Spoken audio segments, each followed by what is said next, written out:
Elvin, can you hear me? Like too loud. We can hear you. Okay, this is for Elvin. Elvin needs to accept the panelist promotion since he's one of our board members. Did he cross over? I can hear you, and I just accepted it. All right, thank you. Perfect, thank you.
Hello, y'all. Good afternoon. This is a public safety thunderstorm meeting. So, Barbara, how's it going over there? Good. You have 2 minutes. You can't hear her. You want to promote Tanisha Grant to panelists? Barbara, gotta unmute yourself. Good evening, everyone. Hey, Indiana, Jamirna, Elvin, Gabriela, Annabelle, Superintendent Miller, and I'm assuming is Captain Hernandez as there or one of his staff members. Okay. Okay.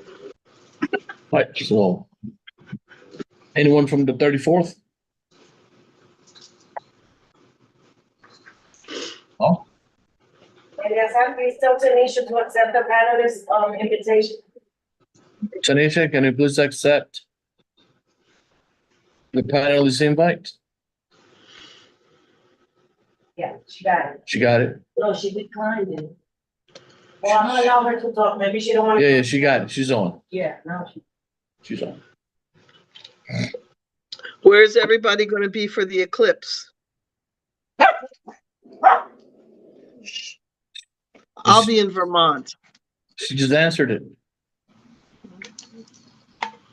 Vermont. Why in Vermont? Burlington. Oh, that's one of the best places for the totality. Burlington, outside of Burlington, a really nice resort, Smuggler's Notch. How long is it gonna last, you think? Oh, well, the whole thing, I mean, start to finish, the beginning, the middle, the end, well over an hour and a half or more. But I'm going up for, my fun is I'm going for 5 days. Enjoy it. Mm-hmm. You bet. No, you will. Okay, guys, we're gonna formalize this meeting and call the meeting to order at 6:37. Welcome, everyone. Taking the time to attend this meeting and make your valuable and useful time towards the one goal, which is to have a conversation related to public safety issues that affect our community. We have an agenda. It's not very tight. And before we start the agenda, I want to mention that the FDNY had their commissioner had committed to have one of the representatives attend each and every one of our meetings moving forward, but the liaison, like Sandra Sanchez, obviously was not able to come today, so I'm not gonna excuse her, but I'm just gonna say that she was supposed to be here, according to her boss, Kanaba, I think is her last name, if I'm not mistaken. So having said that, I'm going to start with the 33rd precinct and the report, since there's no one from the 34th. Who's with us? Hernandez, or is there someone else?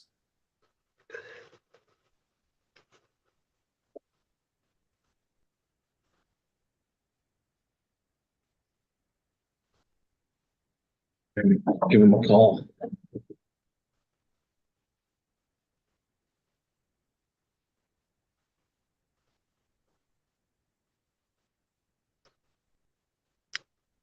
Okay, Superintendent Miller, why don't you take the privilege of being the first one to report, since you're readily and available.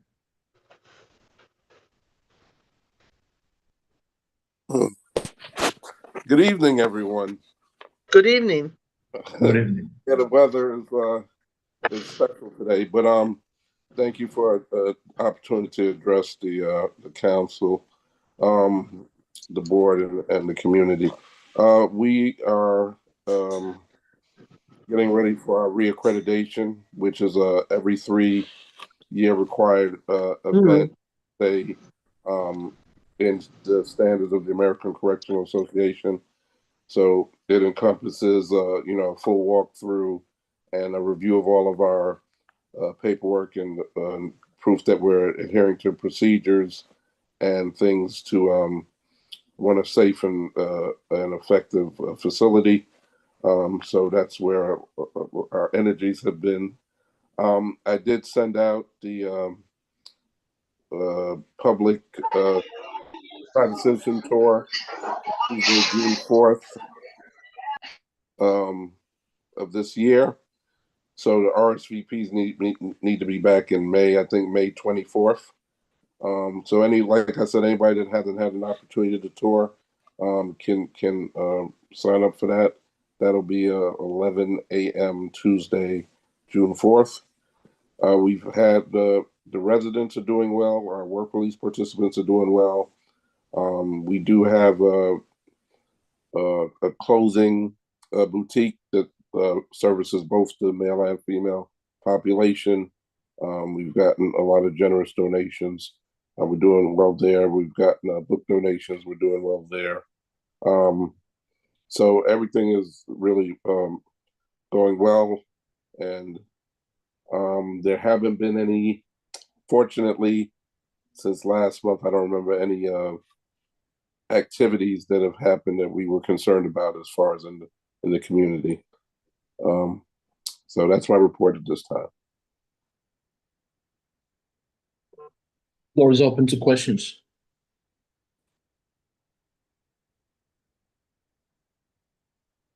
I have one. How many programs do you currently have for reintegration for the residents of your institution? We have a number. What we do is, because they're residents and they can come and go as they please, they really connect and go to a lot of things in the community. Odyssey House is our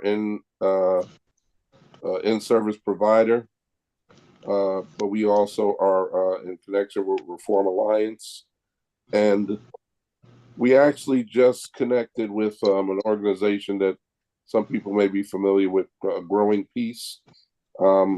They funded a hydroponic garden that we are in the process of installing.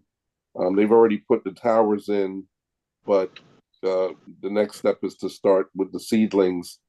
So we're going to be looking to grow things like collard greens, kale, uh, uh, big leafy greens, as well as seasonings. I mean herbs.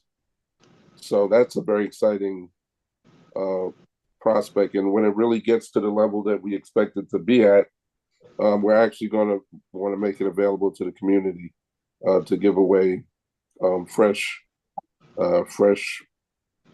produce to the community. So that's our end goal. We have 8 tall towers, and it has a lot of potential. So that's I'll be excited to tell you how that progresses in the future. So by the next call, the next meeting next month, we should have some produce that we can talk about. So We'll talk about it. Why don't you just come in person and bring them? About that, Barbara. that's a possibility. That's a possibility.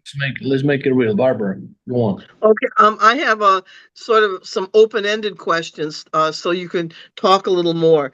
First of all, I wanted to get a sense of how many are resident. You have both the so-called incarcerated, low-level incarcerated inmates, but you also have the reintegration program. So I wanted to know how many inmates you have that are considered still incarcerated, and how many are in the reintegration release program. And of that, how many are males, how many females? Okay. And so that's my first question. Okay. Sure. Well, the first thing is New York State has made a concerted effort to change our verbiage. Thank you. So we don't use the word inmate anymore. We use incarcerated individual for somebody that's still in state custody. Okay. And we'll use releasee. For Edgecombe, we use resident for individuals that are under community supervision that are in our facility. So we have 55 men who are residents. We have 3 women. We just started the women's program the end of the year. And we have 12 work release. So the work release individuals are the only ones that are considered incarcerated individuals. But even they go out on furlough. So they go out to work, or they go out to spend time with family members, and then they return to the facility. So that's our current population. You're saying you have only 12 individuals who are considered incarcerated? Yes. That's small. I thought there were many, many more. So really you have only 58, 68, 70 70 individuals resident at the facility. Yes. Oh, I thought it was when COVID happened, we no longer can do double bunking. So that cut the capacity in half. Oh, I see. And then of the 70 individuals, well, let's say of the 55 that are part of your reintegration program, how many are employed and have jobs? I can't tell you off the top of my head. There's a good percentage. They're in different. Remember, the program, they can stay 90 days or longer with an extension. So we have people in various states of how long they've been there. We do have an emphasis on people finding employment, but we also get an elderly population that can't work. And we also get individuals that are programming. So the next time I'll come, I'll make sure I have some stats for you broken down. My heart goes out when you mention elderly population that can't work. I envision, men that are 70, 80 years old who've been incarcerated most of their entire life. What happens when you say their 90 days are up? Where do they go? Well, actually, we've kept individuals a lot longer. We are in works with Osborne Association because they have a former state facility in the Bronx, Fulton, that they've converted to housing for the formerly incarcerated. And their actual, one of their primary, I guess, people that they're looking to help are people over the age of 55 being released from prison. So they're interested in our residents when they're time to move on. So they're at the point that they're just waiting to get their certificate of occupancy confirmed, and they'll be taking some of our residents. What will be the capacity of this place? This sounds very promising. I don't remember off the top. I'm not sure if they did a press release, but I know last year they did have people come through there. So I'm not sure what their capacity is, but I know that they're definitely willing to take referrals that we send. Well, that's good because, as you know, I mean, I used to teach with the prison program with Mercy College. And as you know, with many of the older gentlemen who have been incarcerated for 25, 35, 40 years, they have no family ties remaining. They have, you know, if you saw the Shawshank Redemption. I literally have a gentleman that a superintendent from a facility called me and asked me specifically to take him because he did 49 years and had no family, and he was in his 70s. And on paper, we weren't sure if he was medically suitable for us, but they assured me he was, and we took him, and he's actually doing well. He's actually doing well.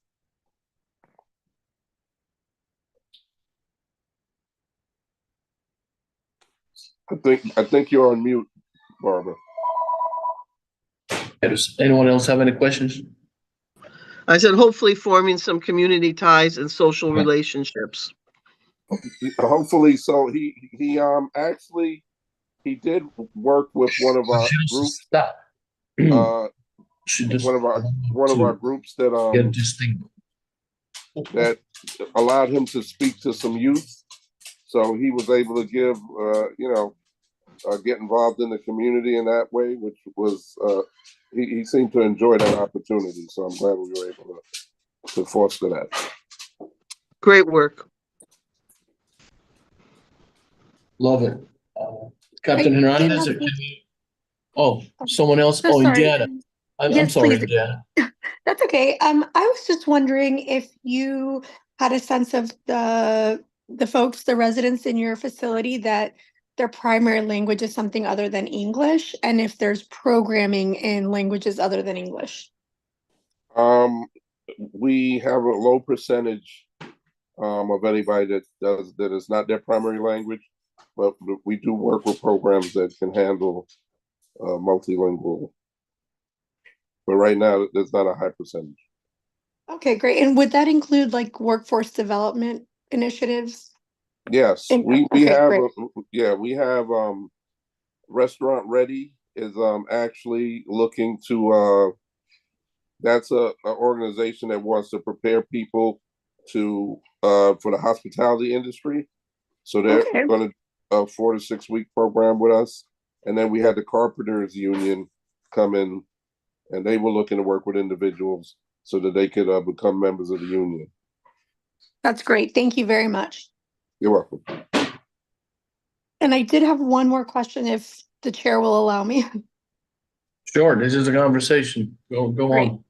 Thank you so much. My other question was just, do you guys ever have any contact with immigration authorities, or do they ever reach out to you directly about somebody who may be a resident? It hasn't happened. Everybody, if there was an immigration issue, it's usually dealt with before they're released. Okay. Yeah. Great. Thank you very much. I really appreciate it. You're welcome. Thank you so much for your questions and things being. I have one brief comment, please. When you mentioned you have the boutique up and running, I'm not sure if you're aware of this, but Walmart makes donations of items that have been returned or have been slightly damaged in the store. A Boy Scout troop that a friend of mine was running that I was involved with, they got, for example, bikes, clothing, sports equipment, all sorts of things donated for free by Walmart for their scout troop. Gym, exercise equipment, exercise clothing, things like that. I would suggest that you get a hold of however Walmart corporate handles this, and you may get a lot of really nice freebies. All right, I'll let my program the dep know something to look into. My At their assistant- banquet, they must have had like 20 bikes, 25 bikes that Walmart gave them. Wow. Yeah. Okay, something to consider. Okay. All right. I see Jocelyn wanted to say hi to Jocelyn. It's right Hey, here. Superintendent, how are you? I came over. I thought you'd be here. No, he's coming I'm next just a week. bubble. Yeah, he's coming next week with the products, right? Once we have some fresh produce to drop off, you'll see me. Okay. Thank you. Thank you All for right. your report. Extremely helpful. Keep Thank up you, the Barb. good work, Superintendent. Thank you very much. Captain Hernandez is having camera issues, but hopefully his microphone is working. So Can you guys hear me? perfectly? Okay, so Captain Hernandez unfortunately had another engagement. So I'm stepping in from my name is Lieutenant Vincent Caprino. I'm the Special Operations Lieutenant in the 33rd Precinct. So just give you an overview of what we're experiencing over the last 28 days. Overall, for the 28-day period, our crime is actually up about almost 12%. We've experienced a large increase in robberies by about almost 140%. The other issue we're seeing too is we have a rise in grand larcenies as well. And a lot of our, I'll get to the robberies in a second, but the grand larcenies is something you could pass along to everybody. We're seeing a lot of unattended property, with people leaving like book bags, purses, wallets. Even if you put it down for a second, you turn around, you're going to turn right back around, and that's going to be gone. And there's your credit cards and your debit cards and all that other stuff. So please, just make sure people just keep in mind where your property is at. And the other thing as well with the larcenies is people leave sometimes valuables in their car, and we do have car break-ins. That will occur. We're seeing that a lot on Riverside Drive and on Edgecombe Avenue. So it's usually like those darker areas when you guys are parking your cars. If you leave something in there that might be, a value, those darker areas, there's really no cameras, not a lot of foot traffic over there. So somebody who wants to break into your car, they're probably gonna be able to do it. And with the robberies, we're really trying to go after the guys that are on the moped. That seems to be an issue. Guys on these motorized scooters, they're victimizing people on the street. So, I'm utilizing my resources to actually to directly attack the moped issue. And we're hoping to find these guys that are responsible for it, and hopefully keep them in for a little bit, and not continue to terrorize our community. But if I can open up the questions if anybody needs if anybody has anything.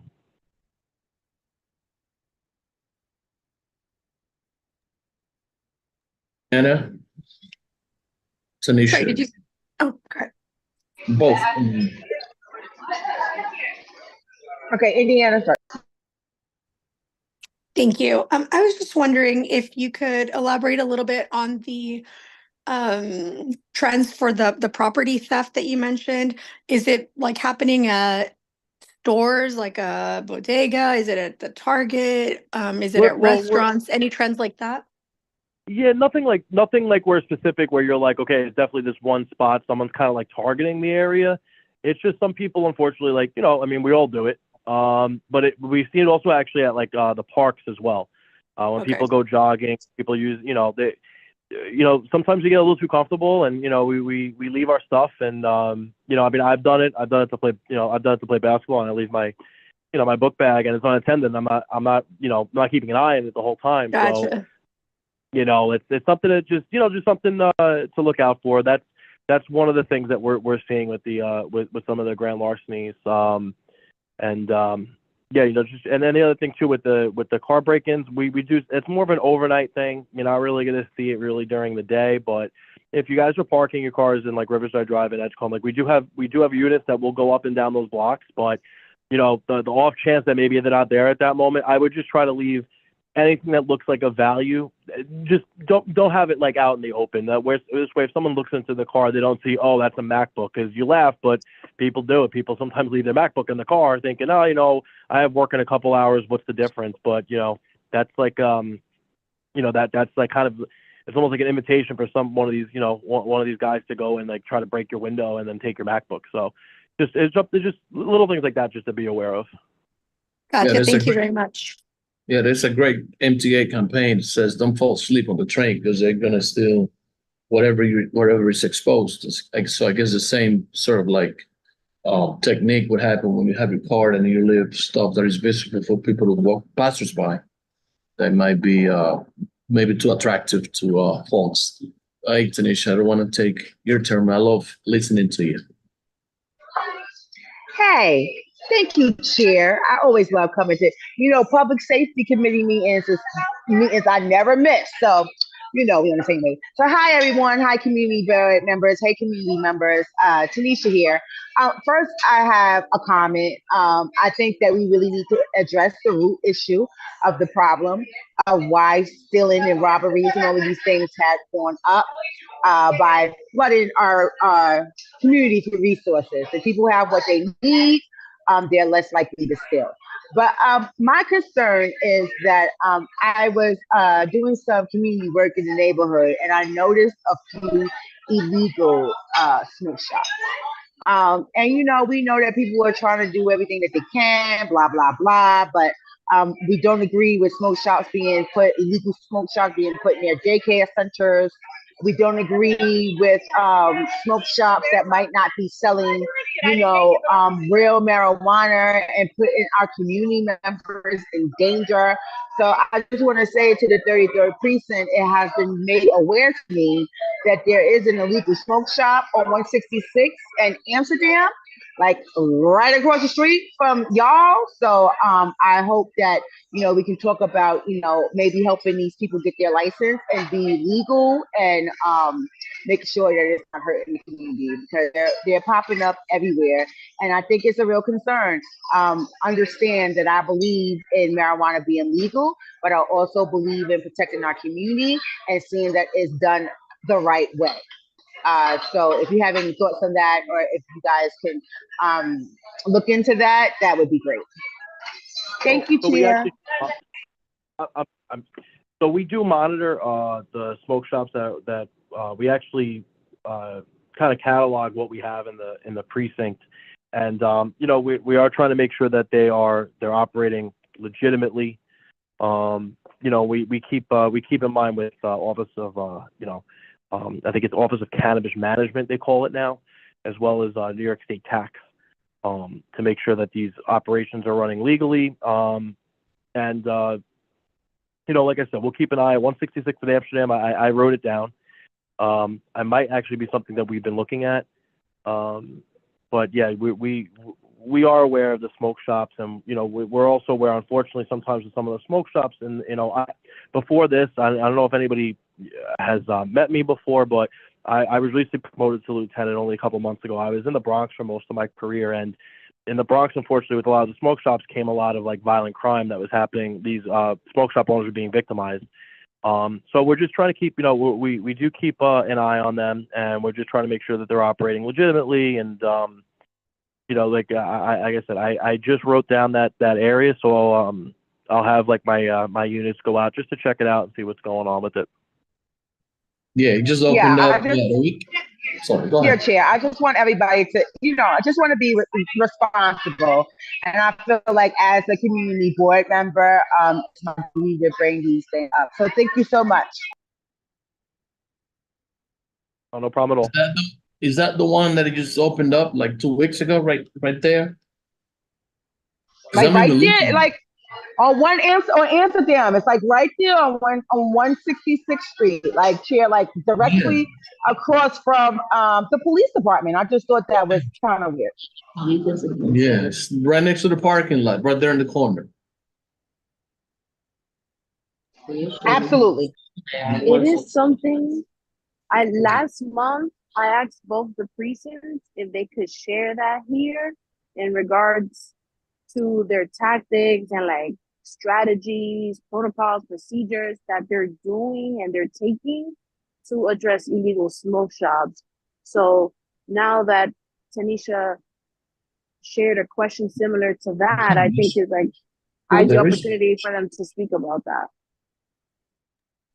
Yeah, I wanna. Yeah, I wanna give Elvin and then Barbara an I would opportunity. love to see if like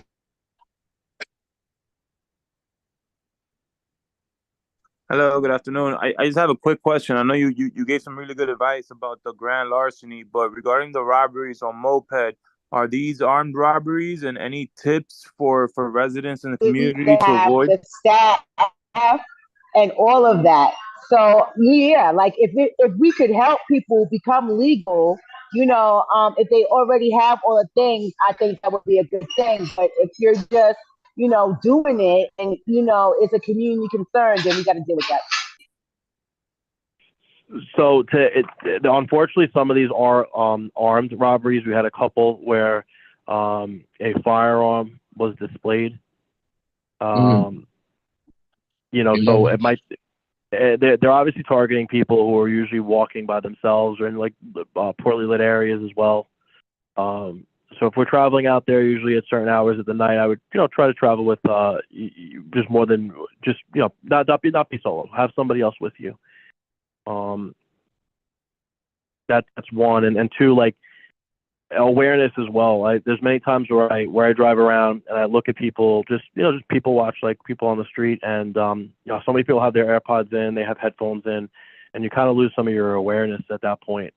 So if we're walking around the street, it's also something they would take probably too, right? So if we could just kind of take some of those headphones off, forget just being robbed. I mean, God forbid you're across the street and you don't realize there's like an emergency vehicle coming. You could get hit, So just a little bit more awareness when everybody's out there. And like I said, we're trying to go after the guys doing these robberies. Obviously, they're not operating a moped to deliver food. So we're not just targeting your local delivery guy from Grubhub who's got a plate and got a helmet and is doing things legit.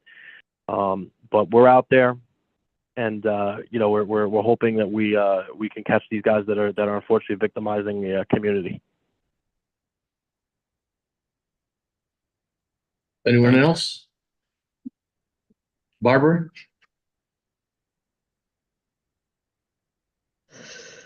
I just wanted to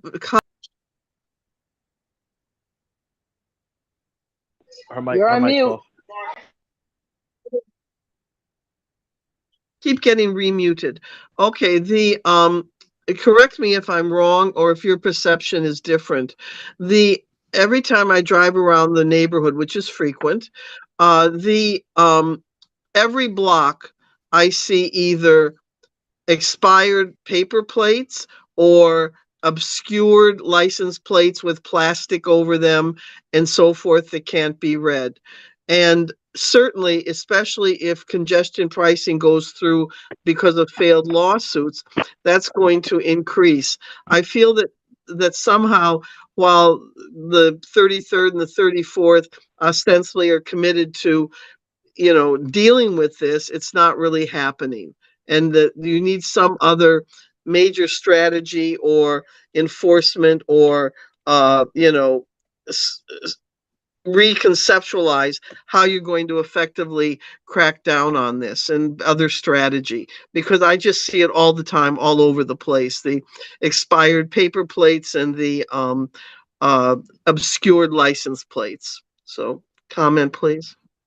We've made arrests for the paper plates. A lot of my guys have auto crime training, as I'm auto crime trained as well, so I could spot if a plate is counterfeit. And we'll make those arrests. if there's obscure, like, we have like those plate covers, the one that like the plastic ones that you see. We do have our traffic team writing summonses to them as well. And with the paper plates too, like, we don't just take the paper plate half the time. I mean, more often than not, we are taking the vehicle itself until that vehicle can be properly registered. So, I will say, like, we are out there doing our best. It just seems like every time we got like a paper plate, we get one guy with a paper plate, we take the car, there's like 3 others out there. So, we are doing our best. Like I said, my guys are out there. They can identify if the plates are fraudulent or not. And but we will take the vehicles. In terms of them being parked, we could try towing. I think one of the issues that we've had also, and it's an issue we had in the Bronx, where when we go to what we call rotation tow, some of these unregistered vehicles that have been sitting there on a public street, a lot of the tow companies, they only have so much room. And sometimes they'll tell you, okay, well, you're going to have to wait. We'll try to come out later in the week when maybe we get a little bit more room. So we're trying to, I could see how many tow, I'm not sure exactly how many tow companies the 33rd precinct uses. Because if we only have a couple, I want to try to explore maybe adding a couple of other tow companies to the program if they can participate. But yeah, like, I know the frustration, because again, like, I pay tolls to come into the city to come to work, and it's a little frustrating seeing people kind of just drive willy-nilly, seemingly do whatever they want. So, like I said, we'll be out there and enforcing it. And the last couple of weeks, we had a couple of we grabbed a couple of people with some fake plates. So just to let you know, Ms. Frazier, we know the issue. We're at least trying to address it as well. Last week on Elwood Street, it is the 34th, but on Elwood Street, I identified 3 vehicles like this in a block. I reported them on 311, and within 2 hours, they were shut down as well. Can't do anything about it. We couldn't find the vehicle. One was a car up for sale, listed for sale with expired plates on it. And the response was, we spoke to the owner and he identified the vehicle. What's that? That you leave expired plates and buy my car and it just sits on the street? Right. Yeah, in all fairness, not to the NYPD's defense, as a person that's here most of the time, I'll say that I don't know the numbers or the percentage number. Maybe you can help me, Lieutenant. But there is a significant reduction of cars with those fake paper plates that populate the heights, at least in our district. I don't know what number it is, but I did read a report, maybe in the Post or the Daily News, one of them, in which it mentioned that the parking lots that the city uses are over capacity with some of these cars. They were stopped. They halted it for a minute until some of these cars were recuperated. So maybe the lieutenant can help us with some statistics, because I'm just going based on mostly on what I've read. Maybe he knows more about it than we do. Well, I don't have a specific number of the reduction in terms of percentage decrease, but in my experience, there are a little bit. I've seen less and less paper plates out there, because I would say like a couple of years ago, like 2 or 3 years ago, it seemed to be like every other car had some sort of paper. That's funny. So, it's definitely reduced, but they're still out there. And the ones that are out there, we do try to apprehend. And unfortunately, there's been times too where people, they will take off on us, and we're not going to just chase a car to chase a car. We have to weigh your guys' safety too, the public safety. If we do, because we care about you guys on the road, we care about you guys on the sidewalk, but the guy getting away from us really doesn't. No. So we try to weigh that when we go after some of these, but like I said, we haven't stopped enforcing it. When we see him out there, we do our best to actually for enforcement. So we'll keep an eye on it, and like I said, it's been less and less, because I remember at one point where it was like every other car had a Texas template or a New Jersey template. So I've noticed a lot of police presence here at the 168th Street um, train station. And I also happened to, I guess during the time that I was there, two National Guards officers, I guess they're officers, but two National Guards guys patrolling. Is that something that is going to be recurring? Or is there a criteria that they have a certain number of National Guards per? Well, I How does can't that? speak for the. Yeah, I don't. The National Guard doesn't really. I mean, we don't even know when, like, what station they're going to be at. That's more coming from the governor's office. But in terms of like police presence, stations where there's, the 168 station, because it's by the hospital, it is it does have a lot of usage. So that being said, we do have presence in there because there are so many people using that train station for work or visiting. So they identify certain train stations where there are going to be a lot of commuters, and it makes, again, like a police presence in that train station, people commuting feel maybe a little bit more at ease. Because I know it seems like every time we turn the TV on, there's something horrible happening, seemingly in transit, someone getting pushed in front of a train, or there's an assault, or what have you. So the Transit Bureau, unfortunately, Transit District 3, maybe we could try to invite them next time because transit's been a hot topic. But Transit District, the Transit Bureau, they're the ones that kind of really focus in on which stations they're going to put personnel at. Okay, thank you. I think you've covered a lot of bases and most of the complaints from the people that are here in this space. Anyone else would like to chime in and maybe heard of something or would like to get more clarification on any specific subject? I see not new faces because I'm not looking at you, but I see new names, and maybe don't feel free to chime in. This is an open space for which we all can contribute. Believe it or not, it's very helpful to the police department to know what at least us, the majority of the community is thinking. So be more than happy to hear you guys. So now we have the privilege of having Jocelyn Minaya in our office. So Mrs. Floor is yours. Good evening, everyone. For the new faces, my name is Jocelyn Minaya, and I'm the director of the Manhattan District Attorney's Washington Heights office. We're joined by Fernanda Lujan, who is my community engagement coordinator. She's not new anymore. I don't know if she can get her camera on so you can see the face. Hi. There she goes. Oh, you're having issues with your camera? Okay. Yeah, I can unmute, but it's not letting me turn my camera on. Okay. Not a problem. But so Fernanda is part of our team now. I'm very happy to have her. I just wanted to piggyback on what the lieutenant said really quickly in terms of the moped robs and all the good tips he said.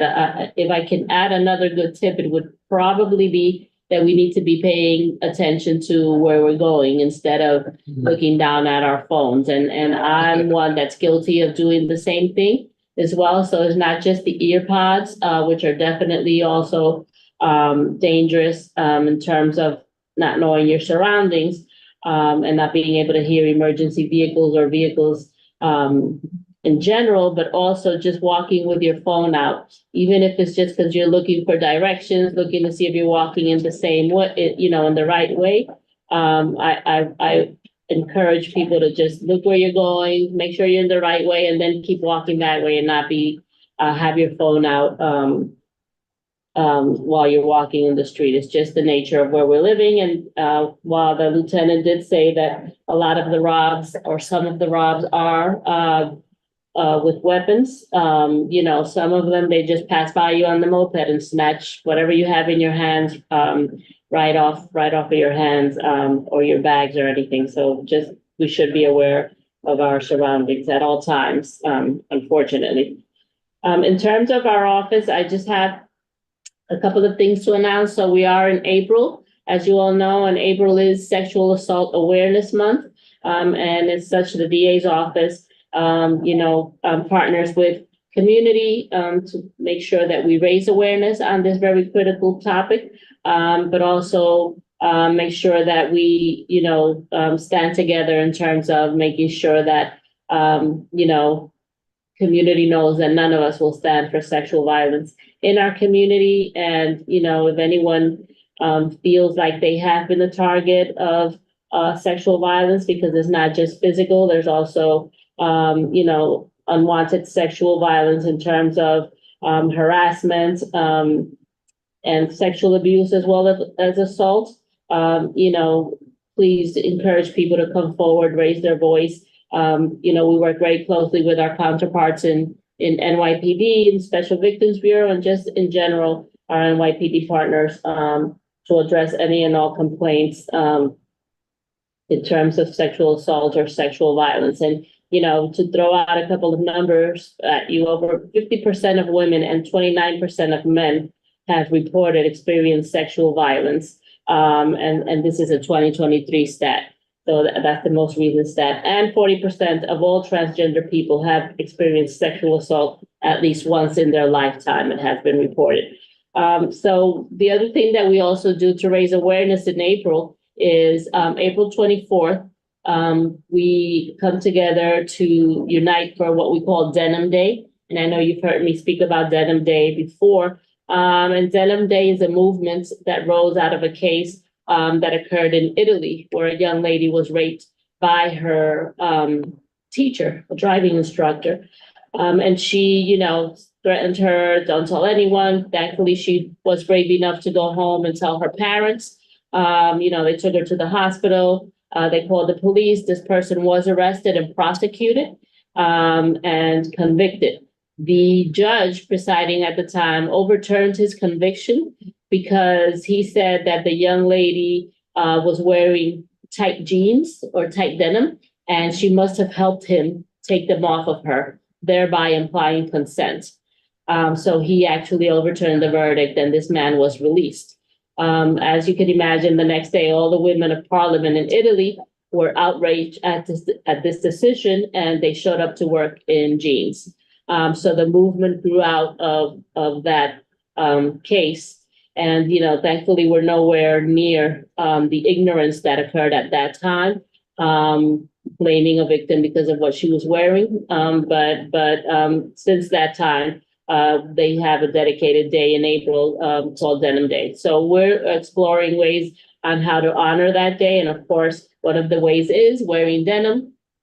And in our office, we encourage people to do that. And I will encourage all of you to also try on April 24th to wear denim. We're going to congregate here in front of this building at some point during the day and just, try and raise awareness that day. But you can all do your own community outreach and wear denim and, maybe hand out information on Denim Day to create awareness on what it is and what it means. And then finally, our office is once again partnering with the Office of the State Attorney General, Downstate Coalition, and a few other district attorneys' offices to come together for the 39th Annual New York Crime Victims Candlelight Vigil 2024 during 2024 National Crime Victims' Rights Week. So it's going to be on Sunday, April 21st, and it takes place at West End Collegiate Church, which is in the confines of the 20 precinct. At 245 West 77th Street from 2 to 4 p.m. It is open to everyone, especially if you have been the victim of a crime or, you're the family of a crime survivor. I've been numerous times to this event. It's very cathartic. It's a place where we could be together in community to celebrate the lives that were lost, to remember them.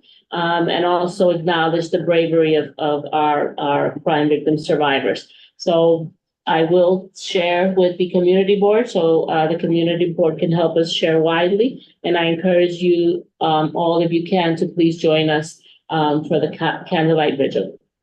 And that is all that I have for the DA's office. Floor is open. Any questions to Fernanda or Jasmine? No? Indiana. Thank you. I just had a quick follow-up, and I'm not sure exactly who would be the best person to answer, but at some of the previous meetings, we talked about the place where people were doing donuts. I think in Inwood, and they were talking about like some development or getting more cops out there for the. I just didn't know if there were any developments on whether that situation had improved or not. They're saying like a lot of people were either racing or doing donuts in that circle. I can probably chime in. What circle, Indiana? Is in Sherman and Oh. between Sherman and Academy 207. Hmm. Yeah. It's actually Sherman between 207 and Academy. That's true. What the Belliard School is. Yeah. So I can, I mean, I can divulge this much, and that is that the Department of Transportation is, along with our local councilwoman, Carmen De La Rosa, are in the process of redesigning Sherman. Oh, wow. Okay. By bringing what they're called common measures or initiatives. I think is one of the two, in which they come in and they bring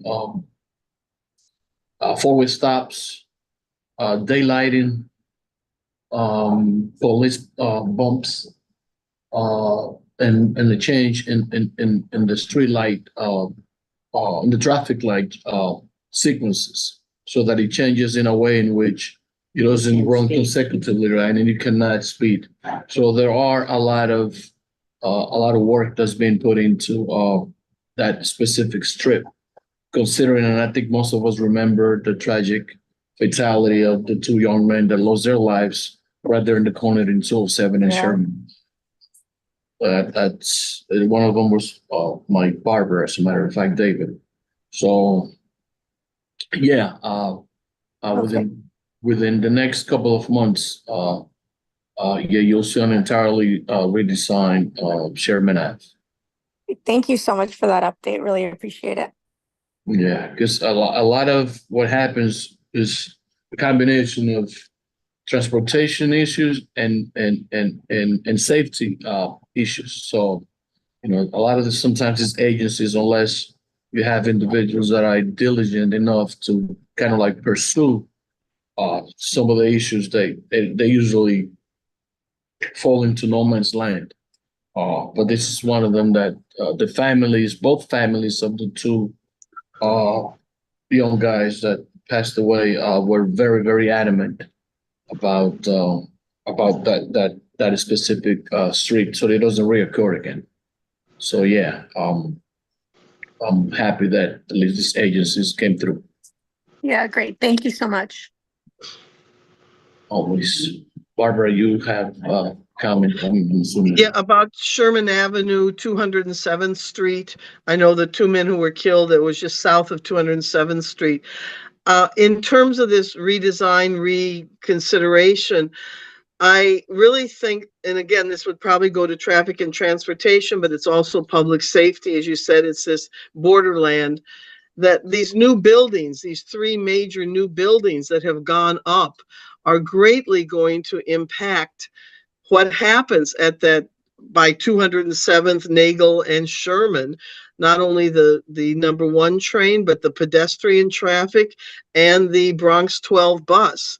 So I really think anything that Carmen does, glad she's doing something and that she's pursuing this, and what the DOT is going to do. I don't think you can really finish or accomplish anything till we get some sense of what's going to be happening with the more than 1,000 or 2,000 people that will be in these buildings.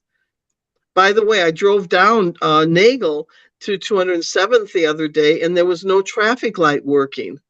And we had to, kind of honk our way through, or, feel your way through. It was frightening. It was really, really scary.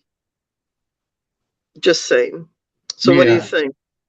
Well, you as I was, we were part of the whole rezoning planning. Yes. And if you remember, there are a lot of a lot of a lot of commitments that were made with these developers as far as providing a specific number of spaces, parking spaces, based on their square footage. Is that going to solve the problem? Obviously, No, no, realistically, no. however, I believe that if we are vigilant and we don't just let it all out, get out of hand, we're just gonna have to grow with the number of people that are coming and just make sure that our agents, the sister agencies come in and enforce the law a bit more than it had been the past couple of years.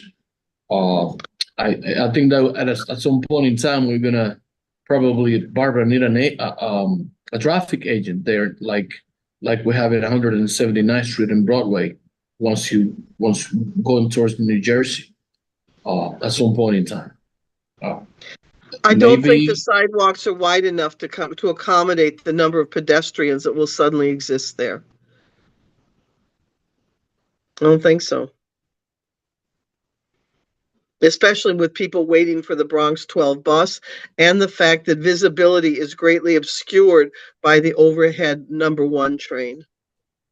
And that you have to kind of cross 2 streets to get underneath that number 1 train. When you go there at Nagel and 207th, it's very, very difficult to cross as a pedestrian in any direction and then get over like to Sherman. Yeah, something's gonna have to give. I foresee it as being as chaotic as it could possibly become, and I don't want to be, overly negative about it. But yeah, I fully agree with you. Can we request as a public safety and with transportation that a major traffic and both pedestrian and traffic study be done? In other words, how many cars per day, how many people per day are walking there now, how much traffic there is on the Bronx 12 bus? I don't think that's been done. Yeah, that's Can we have a something reso asking for of that? course, we can reso it and have TPM, a DLT, just do a 1-year study. Doesn't cost them anything just to put a bunch of cameras and just count the number of cars. So Do we know when those buildings are going to open? I think one is supposed to open within the next 4 or 5 months. I don't have those dates in front of me, but we can find out. Because part of it. Okay, sorry. Okay, I'll go out. Sorry. Bye-bye. It's all right. It's okay, Barbara. It's 7:30. Talking too much. So do we Well, want to reso this? Do we want to, how do people feel about Yeah. this? Do people want to reso this or is this no? I would love to resume. I would love to. Okay, so how about Eliezer, how about you and I work on a reso and we bring it to the next meeting? Because I don't think we can do that here tonight. What do you think? Like it, What- I'll do an open doc. I'll share it with you, and then I'll have everyone else from this committee chime in if they want to, just. Okay, and then we'll have it for the May meeting. Okay, all right. Yes. Okay. Right. And also we should work on it with traffic and transportation. Right. Because I'm not Yes, sure yes. what agency is responsible for these kinds of studies. I don't think it was not DOT. just the DOT, Yeah, it is DOT. only DOT. Right. What about environmental? We're going to have to ask. We'll have to ask Ebenezer and somebody else. We have to find out. All right. Beautiful. Okay. 7:30. Unless anyone else has anything else to say, I'm gonna call the meeting to order and get a motion on the floor to finish it or end it. I second. Have a great night. Thank you, Indiana, and everyone else, Elvin and Have a good night, everybody. Jimmy and Thank Tanisha, you. Annabelle, Fernanda, and Miss. Thank you so much. Thank you, guys. Bye-bye.